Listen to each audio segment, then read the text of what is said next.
राष्ट्रपति द्रौपदी मुर्मू उत्तराखंड के दौरे पर हैं, जहां कुछ देर पहले वो जॉली ग्रांट एयरपोर्ट पर सीएम धामी ने राष्ट्रपति का स्वागत किया है। इस मौके पर राज्यपाल, विधानसभा अध्यक्ष समेत कई मंत्री भी मौजूद रहे। सीएम धामी ने कहा कि ये नैसर्गिक सौंदर्य, आध्यात्मिक ऊर्जा, समृद्ध संस्कृति, शौर्य और पराक्रम की धरती देवभूमि उत्तराखंड का रजत उत्सव मनाया जा रहा है। इस ऐतिहासिक अवसर पर राष्ट्रपति का आगमन समस्त प्रदेशवासियों के लिए गर्व और सम्मान का क्षण है।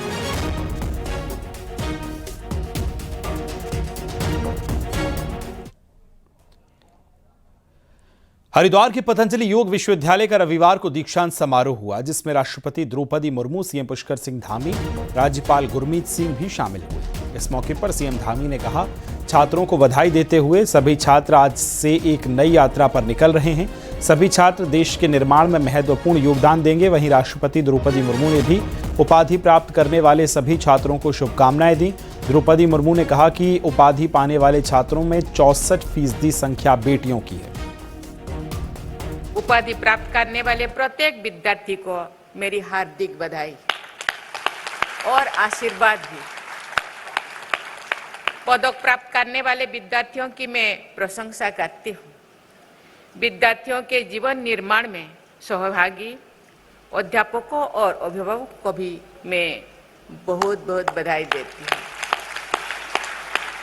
छात्राओं के अभिभावकों की मैं विशेष सराहना भी करती हूँ। मुझे ये जानकर हार्दिक प्रसन्नता हुई है कि आज उपाधि पाने वाले विद्यार्थियों में 64% संख्या बेटियों की है। पदक प्राप्त करने वाले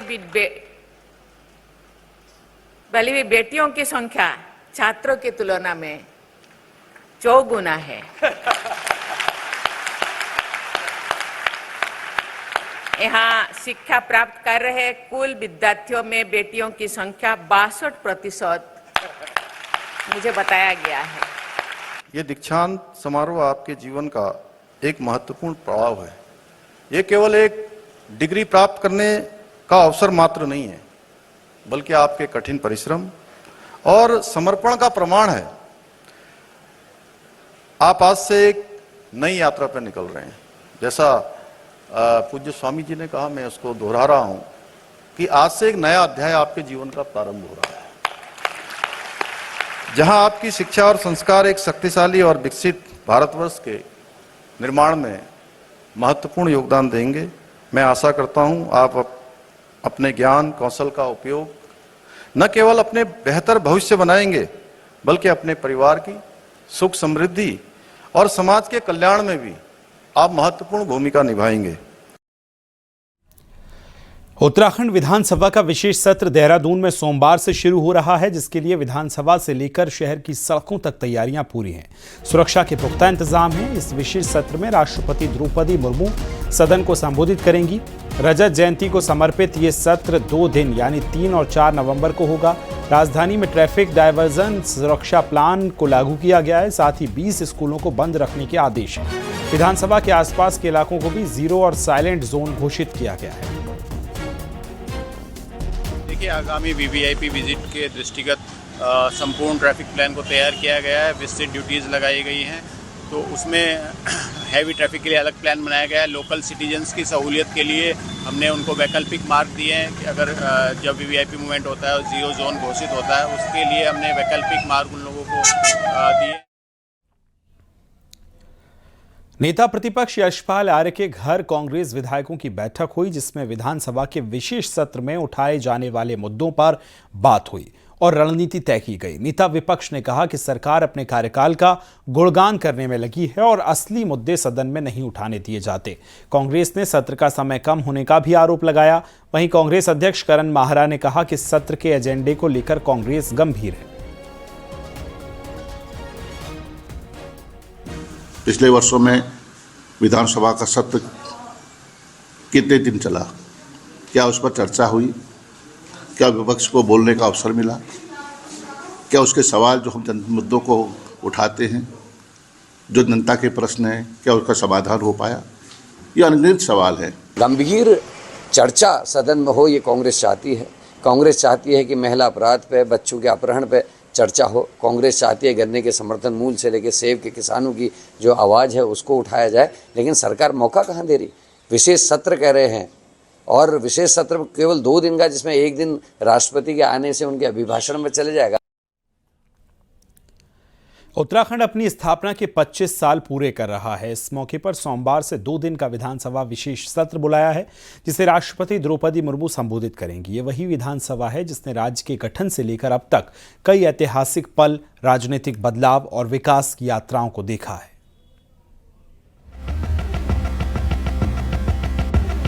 ये है उत्तराखंड विधानसभा भवन, राज्य के 25 सालों के इतिहास का साक्षी। 9 नवंबर 2000 को राज्य अस्तित्व में आया और उसी वक्त देहरादून के इस विकास भवन को विधानसभा भवन घोषित किया गया।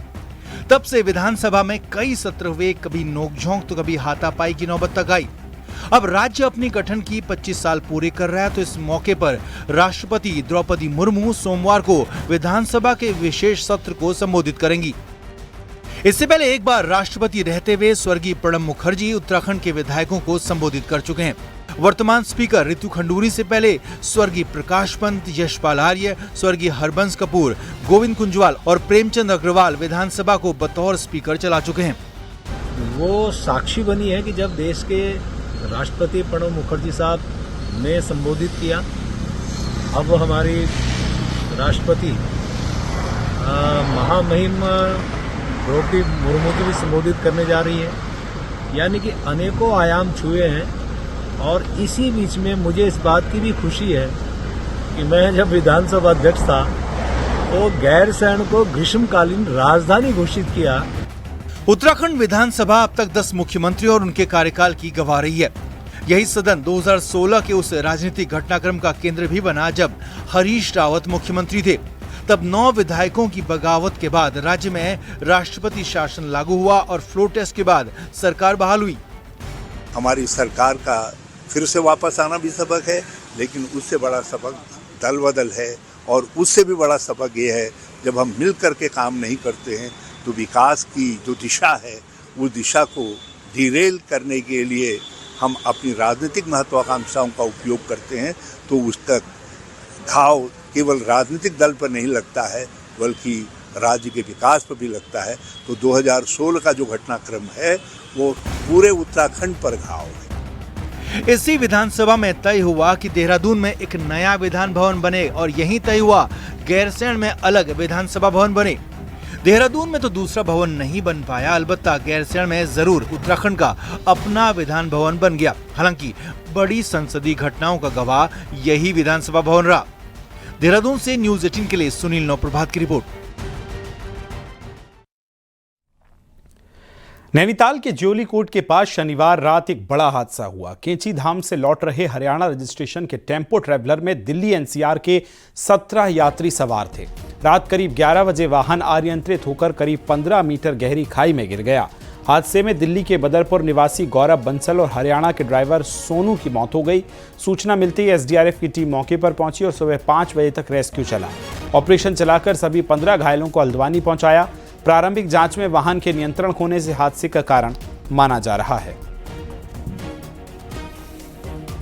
उस पूरे बस में 17 लोग थे, जिसमें 2 ड्राइवर और बाकी 15 बाकी यात्रियां थे। तो इसमें दुखद घटना हुआ है कि टोटल 2 डेथ्स हुआ है, जिसमें एक यात्री का डेथ हुआ है और एक ड्राइवर का डेथ हुआ है। और मौके से जो मेन ड्राइवर है वो भाग गया है, वो बच गया और भाग भी गया है। और जो शेष सभी 15 यात्रियां सुरक्षित है। बागेश्वर के सौरा गांव में घास काटने गई महिला पहाड़ी से गिर गई और फिर गंभीर रूप से घायल हो गई। इससे भी बड़ी समस्या ये रही कि महिला को अस्पताल पहुंचाने में पूरे 24 घंटे लग गए। सौरा गांव में रोड नहीं है और करीब 5 किलोमीटर तक महिला को डोली में उठाकर लाया गया और फिर अस्पताल पहुंचाया। जिला अस्पताल में महिला को भर्ती किया गया, जहां डॉक्टर्स के मुताबिक सिर में गहरी चोट उसे लगी है।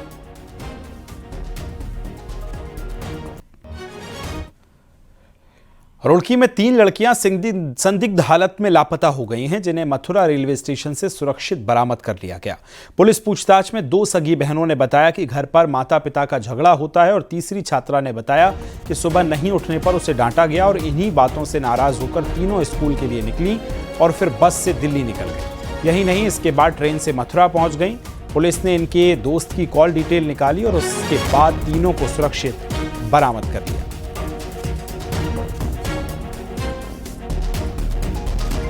इस बीच ये बात हमारे पास आई थी कि बच्चियां मथुरा में सकुशल उतरी हैं। वहाँ के जीआरपी बल से हम लोगों के द्वारा बात करते हुए उनको सकुशल वहाँ रेस्क्यू किया गया, उन्हें बचाया गया, वहाँ से निकाला गया। अल्मोड़ा के चौखुटिया में स्वास्थ्य सेवाओं में सुधार को लेकर शुरू हुई पदयात्रा राजधानी पहुंच गई है। इसी बीच मुख्यमंत्री पुष्कर सिंह धामी अब खुद आगे बढ़कर इस मुद्दे पर लोगों से संवाद भी पहल कर रहे हैं। रिपोर्ट आपको दिखाते हैं।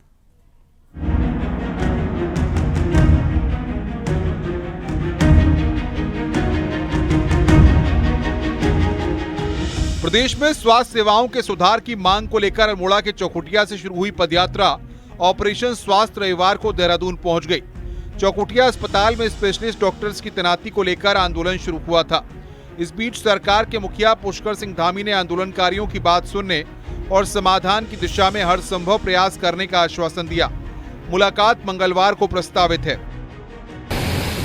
मैं लगातार उनके संपर्क में हूँ और जो भी उनकी, देखिए मैं आप लोगों के सामने कहने में मैं कोई ऐसी अपने को कोई मैं संकोच नहीं करता, शर्म नहीं करता। जो मैं कर सकता हूँ मेरी सरकार कर सकती है, जो बेस्ट से बेस्ट एफर्ट्स कर सकते हैं। हम ऐसे नहीं है कि ये आपके सामने बोल देंगे कि ये भी कर देंगे वो भी कर देंगे और नहीं हो सकता तो हम आप मना करेंगे और कहेंगे। मैं उनके साथ बैठूंगा और उनसे पूछूंगा कि भाई जो जो अभी राज्य सरकार कर सकती है, जो जो प्रावधान हो सकता है आप बताइए, जो भी बेस्ट पॉसिबल होगा हम लोग करेंगे उनके लिए। इधर विधानसभा चुनाव के सिलसिले में बिहार पहुंचे राज्य के स्वास्थ्य मंत्री धन सिंह ने फोन पर न्यूज 18 से कहा कि स्पेशलिस्ट डॉक्टर्स की कमी से विभाग जूझ रहा है। वहीं एक्टिविस्ट का कहना है कि स्पेशलिस्ट की कमी के चलते लोगों को बड़े शहरों की ओर रुख करना पड़ रहा है। तो हम एक स्वास्थ्य नीति के विषय में मुख्यमंत्री मोदी से और चौखुटिया सीएचसी सेंटर की जो मानक है वो हमें धरातल पर चाहिए, तब जाके चौखुटिया का आमरण अनशन टूटेगा। और जो ये यात्रा है आप हमें बताइए क्या आपकी नीति होगी आगे को, और हमें समय दीजिए, उसके बाद में प्रदेश भर का इसमें हम संगठन फिर बनाएंगे। डॉक्टर और वो भी खासकर विशेषज्ञ डॉक्टर की कमी बड़ी चुनौती बनी हुई है। आंकड़ों के मुताबिक करीब 250 से ज्यादा विशेषज्ञ डॉक्टरों के पद खाली हैं।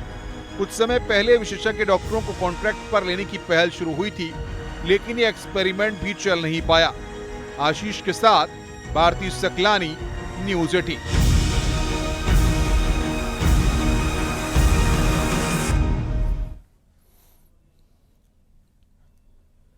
15 नवंबर को उत्तराखंड में एक ऐतिहासिक कदम उठाया जा रहा है। पहली बार राज्य के सभी 13 जिलों में एक साथ भूकंप की मॉक ड्रिल की जाएगी।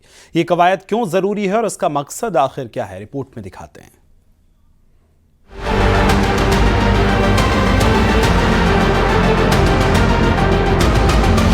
उत्तराखंड देश का वो हिस्सा जो भूकंपी नजर से सबसे संवेदनशील जोन में आता है।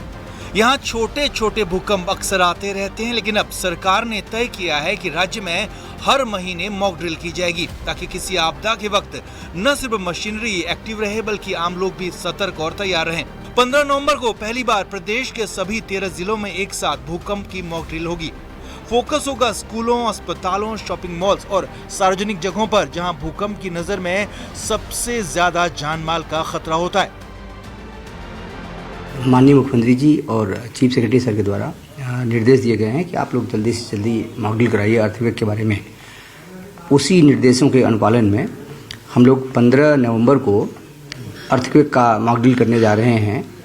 उसकी ओरिएंटेशन कोऑर्डिनेशन कमेटी की बैठक एक बार हमारी डीएम के साथ में और जो स्टेक होल्डर हैं, विभाग हैं, उनके साथ हो गई है। वैज्ञानिकों की चेतावनी है कि उत्तराखंड हिमालयी क्षेत्र में किसी बड़े भूकंप की संभावना बनी हुई है। पिछले 200 सालों में इस इलाके में कोई बड़ा भूकंप नहीं आया। नतीजा, जमीन के अंदर ऊर्जा लगातार जमा हो रही है, जो किसी भी वक्त एक विनाशकारी झटके के रूप में बाहर निकल सकती है। यहाँ पे इसके पूरे बीच के इलाके में, जहाँ पे कि उत्तराखंड भी आता है, यहाँ ऊर्जा तो एकत्रित है, परंतु एक बड़े भूकंप के रूप में निकलना निश्चित है। हाँ, ये नहीं कह सकते हैं कि ये कल हो जाएगा या परसों हो जाएगा या 50 साल में होगा। अभी विज्ञान इतनी तरक्की नहीं कर पाया। भूकंप कब आएगा ये कोई नहीं जानता, लेकिन हमारी तैयारी हमारी अपनी जिम्मेदारी है। मॉक ड्रिल से उत्तराखंड न सिर्फ सजग बन रहा है बल्कि आपदा से निपटने की क्षमता भी बढ़ा रहा है। देहरादून से न्यूज़ 18 के लिए सुनील नौप्रभात की रिपोर्ट।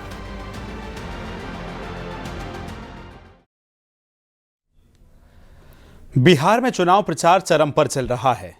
इस बीच बीजेपी के राष्ट्रीय मीडिया प्रमुख और गढ़वाल सांसद अनिल बलूनी भी बिहार पहुंचे और पटना पहुंचने के बाद अनिल बलूनी ने बिहार चुनाव का प्रबंधन संभाल लिया।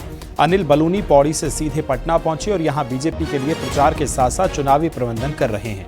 अनिल बलूनी को कुशल संगठनकर्ता माना जाता है और चुनाव प्रबंधन में भी उन्हें खास महारत है। अनिल बलूनी से पौड़ी से पटना पहुंचकर बिहार चुनाव में बीजेपी के लिए मैनेजमेंट संभाल रहे हैं।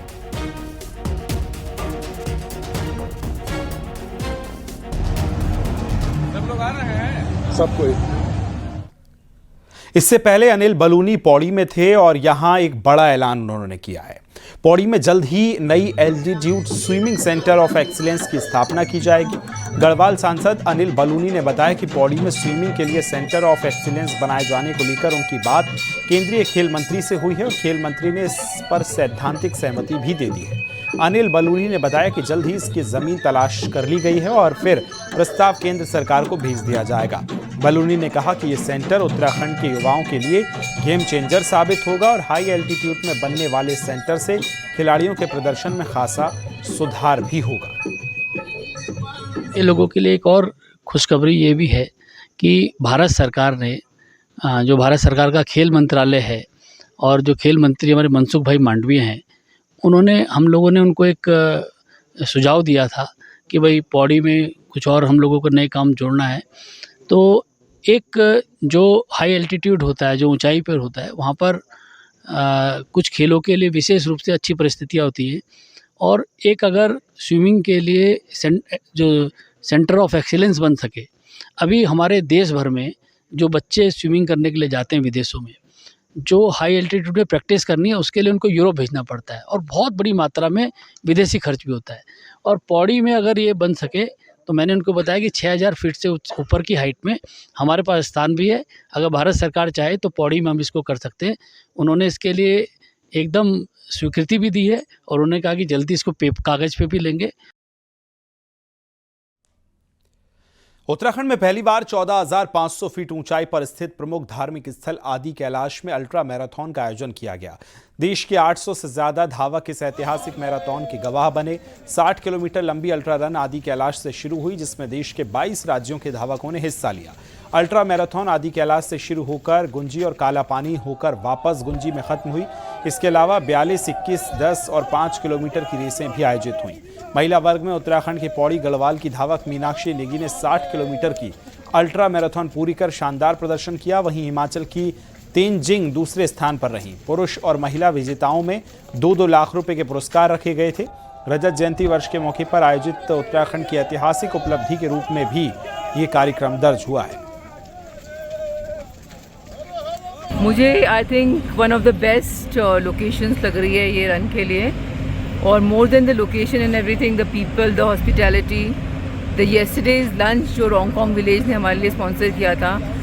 आई मीन इस तरह का वेलकम, इस तरह का कल्चरल इमर्शन मैंने फर्स्ट टाइम ही एक्सपीरियंस की। Very nice, seriously I was not expecting at all, क्योंकि ये जो जगह है यहाँ पे उनके खुद के लिए रिसोर्सेज बहुत कम है and still they are offering so much love and resources. Nainital में चल रही ऑल इंडिया बॉक्सिंग प्रतियोगिता का समापन हो गया है। फ्लैट्स मैदान में आयोजित महिला बॉक्सिंग में उत्तराखंड की निकिता चंद और कर्णिका कठैत ने स्वर्ण पदक पर कब्जा किया। ओवरऑल दिल्ली पहले नंबर पर तो हरियाणा दूसरे और CISF तीसरे स्थान पर रहा। इस ओपन बॉक्सिंग में देश भर की 111 महिला बॉक्सर्स ने भाग लिया। फाइनल मुकाबले के बाद सभी विजेता खिलाड़ियों को मेडल बांटे गए। फाइनल हुआ थे, जैसे कजाकिस्तान के बॉक्सर्स और कजाक के साथ भी हुआ था, वियतनाम, थाईलैंड वगैरह सबके साथ मैंने खेला हुआ है। जी मेरे जीवन का ये सपना है कि अब मैंने बॉक्सिंग में इतनी मेहनत कर दी, अभी करेंटली मुझे 10 इयर्स हो गए हैं। मैं आगे चाहती हूँ कि मैं ओलंपिक में मेडल दूँ अपने देश को। और चलिए अब नजर डालेंगे पहाड़ की 10 बड़ी खबरों पर। रामनगर में पुलिस ने एक गाड़ी से 44 किलो गांजे के साथ एक तस्कर को गिरफ्तार किया। राष्ट्रपति द्रौपदी मुर्मू नैनीताल में कल कुमाऊं यूनिवर्सिटी के दीक्षांत समारोह और कैंची धाम के दौरे पर रहेंगी। नैनीताल में सुरक्षा व्यवस्था भी तेज कर दी गई है। उत्तराखंड की रजत जयंती के मौके पर 6 नवंबर को मुख्यमंत्री धामी और वन मंत्री सुबोध उनियाल रामनगर में जन वन उत्सव कार्यक्रम में शामिल होंगे। उत्तरकाशी के रामलीला मैदान में रंगारंग कार्यक्रमों के साथ युवा महोत्सव का आगाज हुआ। रुद्रप्रयाग में चल रहे सहकारिता मेले में विभागीय स्टॉल खाली हैं, जिससे मेले के आयोजकों पर सवाल खड़े हो रहे हैं। अल्मोड़ा के मल्ला महल में आयोजित गोली महोत्सव में 16 टीमों ने झोड़ा चाचरी पर रंगारंग प्रस्तुतियां दी।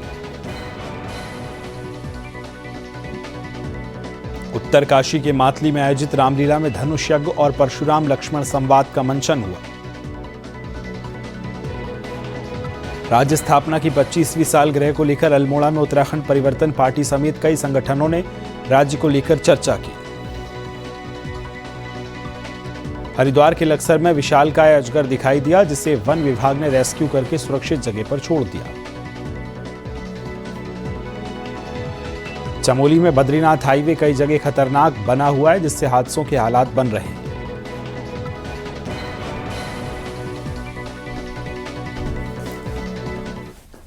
आगे बढ़ेंगे। 24 साल की पूर्णिमा ने 11,000 फीट की ऊंचाई पर बसे उत्तरकाशी के दयारा बुग्याल में साइकिलिंग कर साहसिक पर्यटन का बड़ा संदेश दिया है। इस रिपोर्ट में आपको दिखाते हैं।